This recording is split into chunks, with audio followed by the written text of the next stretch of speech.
বন্ধুরা, আজকে দেখো এই সুন্দর চাঁদমালাটা বানালাম। আমাদের সামনে দুর্গাপুজো এসে যাচ্ছে। পুজো মানেই আমাদের ঘর সাজানোর সময়। আমরা ঠাকুর ঘর, নিজেদের থাকার ঘর বিভিন্নভাবে আমরা ডেকোরেশন করি। তার জন্যে আমি আজকে চাঁদমালাটা করলাম। এই দেখো, এটা করলাম কিন্তু ফেলে দেওয়া জিনিস দিয়ে। আমি তো সেই ফেলে দেওয়া জিনিস দিয়ে বেশি ক্রাফটের কাজ করি, তোমরা সবাই জানো। এই দেখো, এই কন্টেনারগুলোতে আমরা যখন অনলাইনে খাবার অর্ডার করি তখন কিন্তু এই ধরনের প্লাস্টিকের কৌটোগুলো দেয়। তো আমি এই কৌটো দিয়েও আমি অনেক ক্রাফট মধ্যে দেখিয়েছি। আজকে এই কৌটোর ঢাকনাগুলো দিয়ে আমি তোমাদের এই চাঁদমালাটা করে দেখাচ্ছি। এই দেখো, ঢাকনা আমি তিনটে সাইজে তিনটে ঢাকনা নিয়ে নিয়েছি। কারণ অনলাইনে যখন খাবার কিনি তখন এই ধরনের কৌটোতে দেয়। আমরা এই ধরনের কৌটোগুলো কিন্তু আমরা ফেলেই দিই, এগুলো ইউজ অ্যান্ড থ্রো এই কৌটোগুলো। তাই এই কৌটোগুলো ঢাকনাগুলো দিয়ে আমি অনেক দিন ধরেই ভাবছিলাম একটা ক্রাফট করবো, তাই রেখে দিয়েছিলাম। ঢাকনাগুলো বিভিন্ন সাইজের আছে আমার কাছে। তা তিন রকম সাইজ নিলাম। একটা সবচেয়ে বড়, তারপরে তার থেকে একটু ছোটো, তারপর আটা, আর তার থেকে ছোটো, তিনটে ডিফারেন্ট সাইজে নিয়েছি। এবার আমি ঢাকনার উপরের দিকে আর নিচের দিকে একটা করে ফুটো করে নিলাম। একটা লোহার একটা রড গরম করে আমি ছোট ছোট করে দুপাশে দুটো ফুটো করে নিলাম প্রথমে। ফুটোটা অবশ্য আমি ভিডিও করা হয়নি। আচ্ছা, করার পরে আমি ওটা করলাম কারণ এটা তার দিয়ে বাঁধতে সুবিধা হবে তার জন্য। এরপর আমি তিনটে ঢাকনাকে আমি রং করে নিচ্ছি।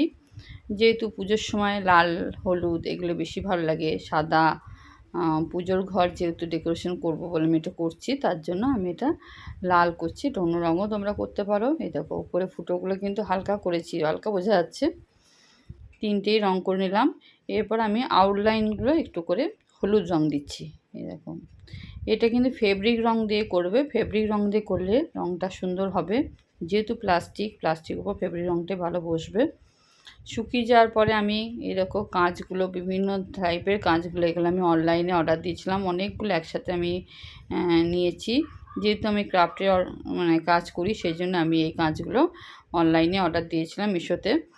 সেখান থেকে আমি অনেকগুলো কাঁচ আমি পেয়েছি, বিভিন্ন সাইজে, বিভিন্ন রকমের। দেখো, এগুলো আমি এখানে ডেকোরেশনের জন্য বসিয়ে দিচ্ছি। এই দেখো, এরপর আমি তিনটেতে এরকম বসিয়ে নেবো। তারপর আমি তিনটে বসানো হয়ে যাওয়ার পরে আমি এই দেখো, ফুটোগুলো যে করে রেখেছিলাম ওইখানে আমি তারগুলো মানে তার দিয়ে দিয়ে আমি বেঁধে দেবো এটা ঝোলানোর জন্য। দেখো, আমার তিনটে হয়ে গেছে, ছোটো ছোটো হয়ে গেল। এবার তার দিয়ে দিয়ে আমি বেঁধে দিচ্ছি ওটা ঝোলানোর জন্য। সুতো দিয়েও হতো, কিন্তু তার দিয়ে দিলে মানে যতই নড়ুক এটা কিন্তু চট করে ছিঁড়বে না। আর নিচে ঝোলাবার জন্য দেখো, এটাও একটা ওই কৌটোরি ঢাকনা, এটাও ফেলে দেওয়ার জিনিস। এটাকেও, এই ঢাকনাটাকেও ধুয়ে মুছে নিয়ে তারপর নিচে আমি দেখো 5টা পিস করে নিচ্ছি। এরকম এরকম শেপে করে নিচ্ছি 5টা পিস দিয়ে নিচে ঝোলাবার জন্য। এটাকেও একটু ডেকোরেশন করবো, একটু করে কাঁচ বসাবো।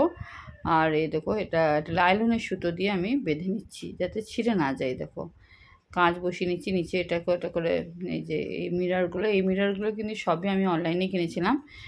এটা বসিয়ে দিচ্ছি আর একটু ডেকোরেশনও করে দিচ্ছি ফেব্রিক দিয়ে।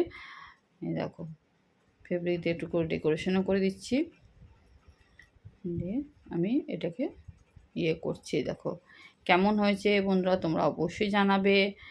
যাদের বাচ্চারা স্কুলে পড়ে তাদের তো এটা খুবই ভালো লাগবে, কারণ তাদের ফেলে দেওয়া জিনিস দিয়ে যখন কিছু করতে বলবে তারা কিন্তু এই ধরনের করতে পারে, নিয়ে যেতে পারে। খুবই ভালো লাগবে তাদের। তোমরা অবশ্যই জানাবে, ভালো লাগলে অবশ্যই কমেন্ট করবে, শেয়ার করবে। থ্যাংক ইউ বন্ধুরা।